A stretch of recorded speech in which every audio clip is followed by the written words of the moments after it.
வணக்கம் நண்பர்களே. நம் இதயங்களை மகிழ்விக்கவும் நம் மனங்களை ஊக்குவிக்கவும் சில வெற்றிகள் மிக முக்கியமானவை. இன்று நாம் பேசப் போகும் வெற்றி வெறும் ஒரு போட்டியின் முடிவு அல்ல. இது ஒரு தேசத்தின் கனவுகள் நிறைவேறும் நொடியாகும். அந்த நொடியில் விளங்கியவர் நம் தமிழ் இளைஞர் டி குகேஷ். அவர் எதிரியில் யார் என்று பார்த்தீர்களா? உலக செஸ் சாம்பியன், அசைக்க முடியாத ஆளுமை மக்னஸ் கார்ல்சன். இந்த சம்பவம் உலகம் முழுவதும் ஓர் அதிர்வலைகளை ஏற்படுத்தியது. தமிழ்நாட்டிலிருந்து வந்த ஒரு இளைஞன் உலக சாம்பியனை வீழ்த்திவிட்டார் எனும் வார்த்தைகள் ஊடகங்களில் ஒலிக்க ஆரம்பித்தன. குகேஷ் யார்? 2006ஆம் ஆண்டு மே மாதத்தில் தமிழ்நாட்டில் பிறந்தவர் குகேஷ். ஒரு சாதாரண குடும்பத்தைச் சேர்ந்தவர். அவரது தந்தை மருத்துவர். தாயார் ஒரு நாட்களில் பிள்ளையின் கனவுக்காக தன்னுடைய கனவுகளை துறந்த தாய்மொழி.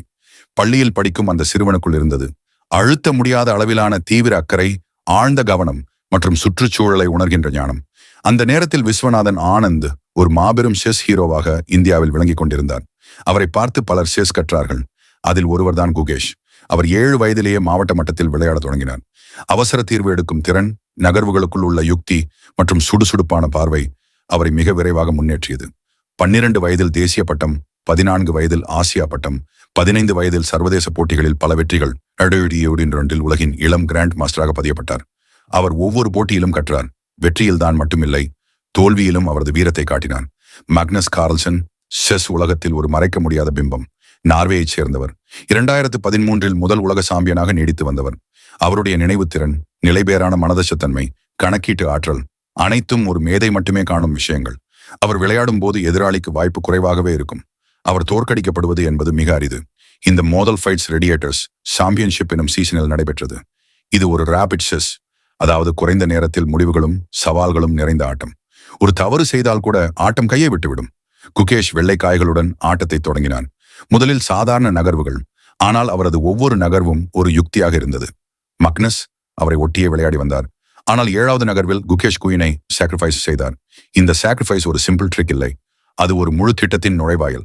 அதன் பின் நகர்வுகள் அனைத்தும் சுழல்வதைப் போல சுறுசுறுப்பாக நகர்ந்தன. மக்னஸ் குழம்பினார். சில தவறுகள் ஏற்பட்டன. ஒரு நிலைமைக்கு வந்ததும் அவரிடம் வழியில்லை. குகேஷ் கைமாறாத ஒழுங்கில் நகர்ந்தார். முடிவில் மக்னஸ் ரிசைன் செய்தார். உலக சாம்பியன் ஒரு இளம் தமிழனிடம் தோற்கொண்டு பசுமையாக முகமலர்ந்தார். இந்த செய்தி பஞ்சாபில் இருந்தாலும் கோயம்புத்தூரிலும் ஒரே மாதிரி பரவியது. சமூக ஊடகங்கள், நியூஸ் சேனல்கள், விளையாட்டு நிர்வாகிகள் அனைவரும் குகேஷை பாராட்டினார்கள். இந்தியாவின் அடுத்த ஆனந்த் பிறந்து விட்டார் எனும் வாசகம் வைரலாகிவிட்டது. இன்றைய இளம் தலைமுறைக்கு குகேஷ் ஒரு உயிரோட்டமான எடுத்துக்காட்டு. அவர் காட்டுவது வயது ஒரு கட்டுப்பாடு அல்ல, சிக்கல்களே வெற்றிக்கான படிக்கட்டுகள். விடாமுயற்சி என்ற வேரில்தான் வெற்றியின் பூக்கள் மலர்கின்றன. அவர் தினமும் 5 மணி நேரம் பழகு செய்வார்.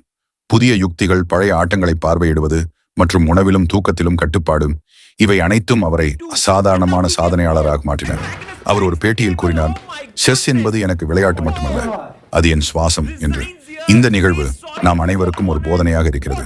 வெற்றி என்பது ஒருவர் எதிலிருந்து வந்தவர் என்பதில் அல்ல, அவர் எவ்வளவு உறுதியுடன் உழைத்தார் என்பதில்தான். குகேஷ் ஒரு கனவின் பெயர், தமிழனின் போராளி, இந்தியாவின் செஸ் தூதர்.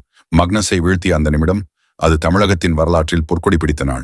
அவர் மீது நம்பிக்கையுடன் இருப்போம். இன்னும் பல உலக வெற்றிகள் காத்திருக்கின்றன. இந்தியாவின் செஸ் பேரரசு உருவாகும் நாள் நெருங்கிவிட்டது.